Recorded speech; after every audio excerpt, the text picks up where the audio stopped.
Cinema release తర్వాత రికార్డుల గురించి మాట్లాడడం ఒకప్పటి మాట. ఇప్పుడు ట్రెండ్ మారింది. విడుదలకు ముందే స్టార్ హీరోల చిత్రాలు నెట్టింట్లో రికార్డులు సృష్టిస్తున్నాయి.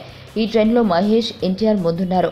మురుగదాస్ దర్శకత్వంలో మహేష్ నటించిన స్పైడర్ మూవీ టీజర్ గత నెల 1వ తేదీ రిలీజ్ అయ్యి కేవలం 24 గంటల్లో 6.3 మిలియన్ వ్యూస్ రాబట్టింది.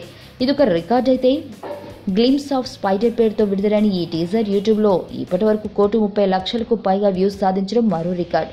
ముచ్చటగా మూడో రికార్డు కూడా ఉంది. యూట్యూబ్లో స్పైడర్ ది మూవీ పేరుతో ఓ ఛానల్ను ఏర్పాటు చేశారు. ఈ ఛానల్కు ఇప్పుడు ఏకంగా 1,00,000కు పైగా సబ్స్క్రైబర్స్ రావడం విశేషం. రెగ్యులర్గా వీడియోస్ అప్లోడ్ చేసే పేరున్న యూట్యూబ్ ఛానల్స్కు కూడా ఇంతమంది సబ్స్క్రైబర్స్ రావడానికి సంవత్సరాలు పట్టే అవకాశం ఉంది.